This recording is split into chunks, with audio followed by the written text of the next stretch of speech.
तो हेलो दोस्तों, आप YouTube channel Jitendra maths class में आपका स्वागत है।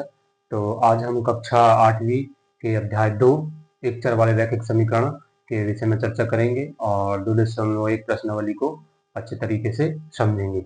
अक्सर ये प्रश्न आपके मेंस कम मेरिट में और हमारे नवोदय विद्यालय कक्षा 5वीं में ऐसे सीधे ही प्रश्न बनेंगे जिसमें x का मान आपको ज्ञात करने के लिए बोला जाएगा। तो ध्यान रखिएगा, ऐसे सवालों को हमें बहुत ही आसानी से समझकर और हल करना है, क्योंकि ये अक्सर थोड़ा सी अगर गलती होगी तो ये सवाल गलत हो जाते हैं।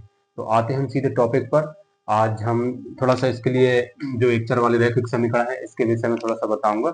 एक चर वाले रैखिक समीकरण से मतलब ये है कि ऐसे व्यंजक जिनके साथ बराबर लगा हो तो और उनमें अधिकतम घात कितनी हो, एक हो, मतलब उनकी घात एक होगी तो वो एक चर वाले रैखिक समीकरण होंगे। और उसके लिए समीकरण का बराबर होना जरूरी है। कोई भी समीकरण के बराबर के पक्ष मतलब उसमें दो पक्ष होना जरूरी है। एक साइड अपन चाहें तो चर ले सकते हैं और एक साइड अचर ले सकते हैं, या चर के साथ अचर भी हो सकता है। ऐसे सवाल बनेंगे, ऐसे प्रश्न बनेंगे, इनको हम समझेंगे। तो देखते हैं। सबसे पहले हम चर क्या होता है, चर अचर समझेंगे। तो चर, इसको वेरिएबल बोलते हैं। चर को क्या बोला जाता है? वेरिएबल। तो चर हमारे साथ क्या होंगे? जितनी भी अंग्रेजी के लेटर्स जैसे ए बी सी, ऐसे एक्स वाई जेड तक, एक्स वाई जेड तक, ये जितने भी लेटर्स हैं, अंग्रेजी के अक्षर हैं, ये सारी की सारी क्या कहलाएंगे? चर कहलाएंगे। चर कहलाएंगे। अचर क्या होगा? अचर अचर जितने भी गिनती हैं, जितनी भी गिनतियां हैं या प्राकृतिक संख्याएं कह सकते हैं, 1 2 3, जितनी भी संख्याएं हैं ये सब क्या है? अचर के अंतर्गत आती हैं, इनफाइनाइट तक। ये सारी संख्याएं क्या हुई? अचर होंगी। तो सबसे पहले हम व्यंजक समझेंगे। व्यंजक क्या होता है? व्यंजक क्या होता है? तो किसी चर के साथ अचर हो और कोई संक्रिया होती हो जिसमें जोड़ना घटाना हो गया, तो अगर ऐसा होता हो तो हमारा ये क्या कहलाएगा? समीकरण व्यंजक कहलाएगा। जैसे ये चर के साथ अचर हो गया, ये भी व्यंजक है। इसके साथ अगर 5 जोड़ दें तो संक्रिया हो गई, ये व्यंजक हो गया। इस प्रकार से एग्जाम्पल है। ये एक चर वाले रैखिक व्यंजक हो गए। एक चर वाले रैखिक व्यंजक हैं। क्या है? एक चर वाले रैखिक व्यंजक हैं, ऐसे ले सकते हैं। एग्जाम्पल है व्यंजक के। व्यंजक ऐसे भी व्यंजक बोलेंगे, ऐसे भी व्यंजक ही होगा। बस ध्यान रहे कि ये एक चर वाला रैखिक व्यंजक नहीं है, ये है एक चर वाले रैखिक व्यंजक जिसमें अधिकतम घात एक हो। ऐसे ही समीकरण होते हैं जिसमें अधिकतम घात एक होती है, उसे एक चर वाले रैखिक समीकरण बोलते हैं। एक चर वाले रैखिक समीकरण बोलते हैं। चर की घात अधिकतम एक हो और दो पक्ष हो, इसमें बराबर हो बीच में और दो पक्ष हो, तो इसमें क्या बोलेंगे? एक चर वाले रैखिक समीकरण। चलिए तो आते हैं, इनको एक एक प्रश्न से समझते हैं। थोड़ा सा ध्यान दीजिएगा।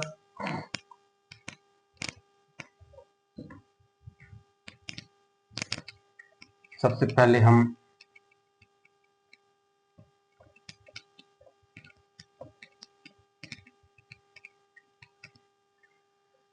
एक एग्जाम्पल लेते हैं, एक छोटा एग्जाम्पल लेते हैं आपको समझाने के लिए। हमने लिया x ऋण 3 बराबर 7। ये समीकरण है, क्योंकि यहाँ पर क्या होगा? दो पक्ष हो गए। ये समीकरण है। इसको हल करने के लिए सबसे पहले हमको ध्यान देना होगा कि हमारे पास चर क्या है और अचर क्या है। चर क्या है और अचर क्या है, तो देखते हैं। सबसे पहले हमारे पास क्या है? चर। तो चर वाले जितने पद हैं उसको एक तरफ कर देंगे और अचर वाले पद को एक तरफ कर देंगे। राइट हैंड ले लेते हैं, लेफ्ट हैंड ले लेते हैं। तो चलिए, चर वाला पद यहाँ x है तो हम x को जैसा है वैसा लिख देंगे। इसके बाद क्या लगाएंगे? बराबर। और इस पक्ष पे देखेंगे तो क्या है? 7। हमारे पास क्या बच गया? ये ऋण 3। तो ध्यान दीजिएगा, यहाँ पर देखना है कि बराबर के इस तरफ ले जाना है, राइट साइड ले जाना है। तो इसका जैसे ही हम इसको उस तरफ पक्षांतर करेंगे तो ऋण की जगह क्या हो जाएगा? यहाँ पर धन हो जाएगा और ये 3 यहाँ लिख दिया जाएगा, क्योंकि चर चर वाले वेरिएबल जो है, अचर जो है एक साइड हो जाएगा और चर जो है एक तरफ हो जाएगा। तो ऐसा हम इसको हल करेंगे तो ये कितना आ जाएगा, 7 3 10। तो इस प्रकार हमारा x का मान हो जाएगा 10। तो ये आंसर हो गया। इसी प्रकार हम प्रश्न वाले 2.1 के जितने भी सवाल हैं उनको आसानी से हल करेंगे। ऐसा प्रश्न आपका सीधा बनता है, कोई भी कॉम्पिटिटिव एग्जाम हो, मेंस का मेरिट हो या नवोदय विद्यालय हो, ये मैंने फिर से बताया क्योंकि ये इम्पोर्टेंट है। कोई यदि मेरा वीडियो कोई अभिभावक या पेरेंट्स देख रहे हैं तो अपने यदि आपके बच्चे किसी क्लास में है या नवोदय विद्यालय की तैयारी करते हैं, ये कक्षा 8वीं में है, तो उनको ऐसे वीडियो जरूर दिखाएं क्योंकि ये बहुत ही अच्छा प्रश्न है ये। और ये 9वीं 10वीं हर एग्जाम में ऐसे प्रश्न बनते हैं, तो ध्यान दीजिएगा। और यहाँ से आपके वार्षिक परीक्षा में भी प्रश्न बनते हैं। तो चलिए देखते हैं अगला प्रश्न। यहाँ 2.1 का पहला प्रश्न है प्रश्नावली, तो इसको हल करते हैं। तो हमने अभी बताया जैसे कि चर जो है, चर वाला पद एक तरफ कर देते हैं और अचर वाला पद एक तरफ या एक साइड कर देते हैं, तो एक ही पक्ष पर रख देते हैं। इसको देखिए, जैसे अचर वाला पद यहाँ पर है, इसके साथ और कहाँ चर वाला यहाँ पर पद है और चर वाला यहाँ पर पद है और चर वाला अलग है। हम चर वाले पद एक तरफ करते हैं तो यहाँ पर क्या आएगा, 3x ऋण, इस तरफ करेंगे तो इसको ऋण क्यों ऋण लगा दिए क्योंकि यहाँ धन है, तो इस तरफ ले आए तो इसका क्या हो गया, 2x ऋण 2x बराबर ये 18 जैसा कि तैसा रहेगा। यहाँ पर धन छिपा होता है। तो यहाँ देखिएगा कि 3x से 2x घटाना है, 3x से 2x घटाएंगे या फिर 3 से 2 घटाना है तो कितना आ जाएगा हमारे पास, सिर्फ x बचेगा बराबर कितना है, 18। ये हमारा क्या हो गया आंसर। तो इसमें पूछेगा x का मान ये हो गया। और उत्तर की जांच करना है, 2.1 में उत्तर की जांच पूछा है, तो उत्तर की जांच कर लेते हैं। कैसे करेंगे, ये x का मान हमको इस समीकरण में पुट करना है। तो x का मान समीकरण पुट करेंगे, जैसे हमारे पास ये समीकरण लिखा है 3x बराबर 2x धन 18, 3x बराबर 2x धन 18। तो इसको देखिए, यहाँ पर जहाँ x रखा है, x लगा है, वहां पर हमको क्या रखना है, 18 रखना है। 3 गुणा, ये सब गुणा में होता है, गुणा में होता है, इसलिए 18 बराबर 2 गुणा, यहाँ भी x का मान रखेंगे 18 धन 18। अगर ये वैल्यू बराबर हुई तो हमारे उत्तर की जांच, हमारा उत्तर सही है। तो 18 का पहाड़ा पढ़ेंगे 3 बार या 3 का पहाड़ा 18 बार, 18 दूनी 36, 18 तिया 54। यहाँ पर आएगा 18 का पहाड़ा 2 बार, 18 18, 18 दूनी 36 प्लस 18, तो यहाँ पर 54 आया और हमारा यहाँ पर कितना आ गया, 36, 18 36, 18 और जोड़ेंगे तो यह आ जाएगा 54। इस प्रकार हम क्या कहेंगे कि हमारा आंसर बिल्कुल राइट है। इस प्रकार से उत्तर की जांच हम कर सकते हैं। तो अगला प्रश्न देखिएगा, अगला प्रश्न देखिएगा कौन सा है।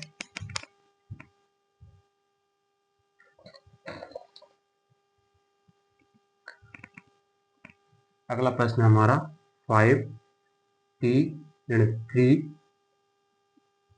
बराबर 3t ऋण 5, ये आपकी बुक में है। प्रश्न दूसरा आपकी बुक में है 5t ऋण 3 बराबर 3t ऋण 5, इक्वल टू है, इसको इक्वल टू बोलते हैं। तो चलिए आते हैं हम सीधे सॉल्व पर, हल करते हैं इसको, सोल्यूशन पर आते हैं। तो हमने अभी बताया कि ये सब चर है, ये भी चर है, ये भी चर है, चर के साथ ये वेरिएबल लगा हुआ है। तो चर के साथ जो भी लगा होता है इंटू वो साथ में रहता है, तो इसको एक ही तरफ करेंगे। तो यहाँ पर हमने लिखा 5t, मतलब चर वाले जितने पद हैं एक साइड कर देते हैं और चर वाले एक तरफ कर देते हैं। यहाँ 5t और इसको हम इस तरफ लाएंगे, तो यहाँ धन है तो यहाँ इस तरफ लाएंगे तो यहाँ क्या हो जाएगा, ऋण 3t, बीच में इक्वल टू लगाएंगे। यहाँ से हमारा क्या बचेगा, जब 3t इस साइड चला गया तो सिर्फ हमारे यहाँ पास क्या बचेगा, 5 बचेगा, ऋण 5 बचेगा।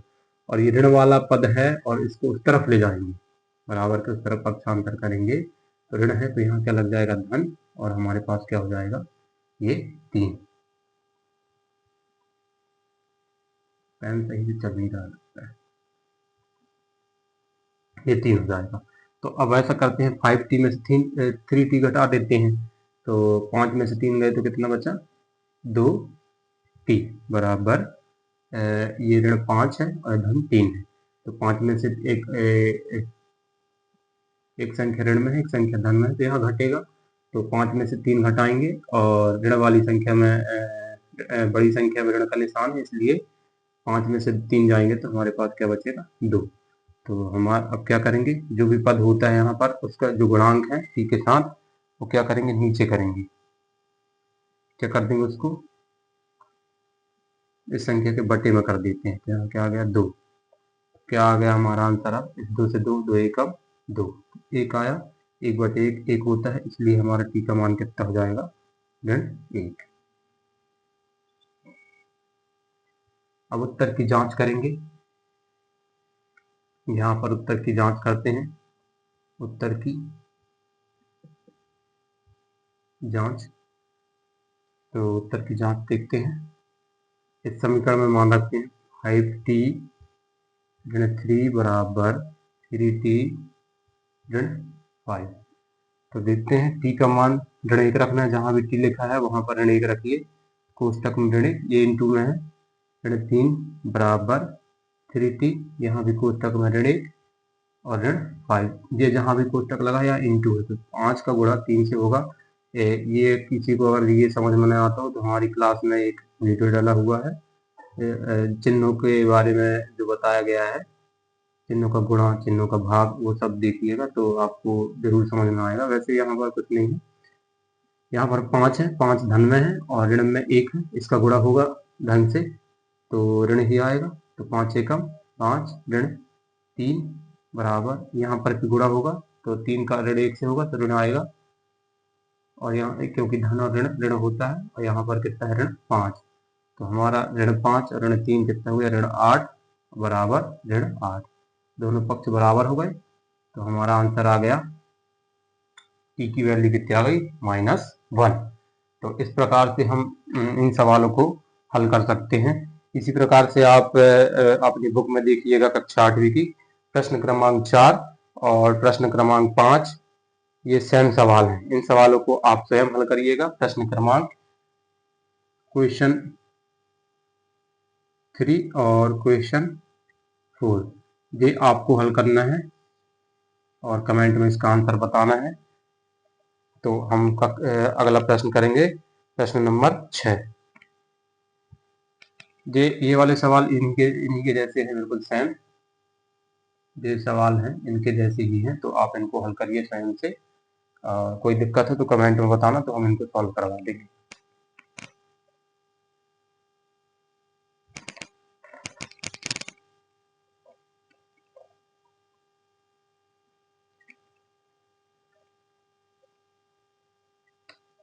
प्रश्न नंबर 6 पे आते हैं।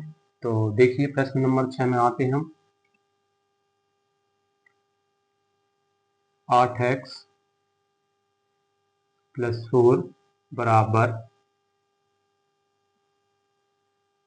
x - 1 + 7 जी। इसको देखिए कैसे हल करेंगे। तो सबसे पहले हम बोर्डमास नियम पढ़े हुए हैं, तो कोष्टक को सबसे पहले हल करते हैं, तो इसको सॉल्व करेंगे। तो चलिए देखते हैं, हल करते हैं प्रश्न को। 8x + 4 बराबर 3 का, देखो ये कोष्टक के अंदर चर है और अचर है, तो यहाँ पर कोई ऐसा कुछ घटाना नहीं हो रहा है, इसलिए कोष्टक को हटाएंगे इस 3 का गुणा करके। तो 3x, 3 का गुणा x में करेंगे तो 3x, और ये ऋण लगा है इसलिए 3 का गुणा ऋण से होगा, धन 3 का गुणा ऋण से होगा तो ऋण आएगा, और 1 का होगा, 3 से 1 का होगा तो 3 एकम 3, और ये +7 ये लग जाएगा। क्यों +7 में क्यों गुणा नहीं हुआ, क्योंकि यहाँ पर ये 7 अलग है, ये कोष्टक में गुणा होगा 3 का, 3 के साथ कोष्टक है ना। चलिए तो आगे देखते हैं। अब जैसे मैंने बताया था आपको, चर वाले पद एक तरफ कर दीजिए और अचर वाले एक तरफ कर दीजिए, तो 8x यहाँ पर, और यहाँ भी चर वाला पद है, तो इसको बराबर किस तरफ लाते हैं, तो यहाँ धन है तो x हो जाएगा बराबर। देखते हैं इसके बाद इसको और इसको, चलो एक बार लिख देते हैं, ऋण 3 धन 7, और इसको तरफ करेंगे तो ये कितना हो जाएगा ऋण 4। इसको कर दिए, ये जैसा कि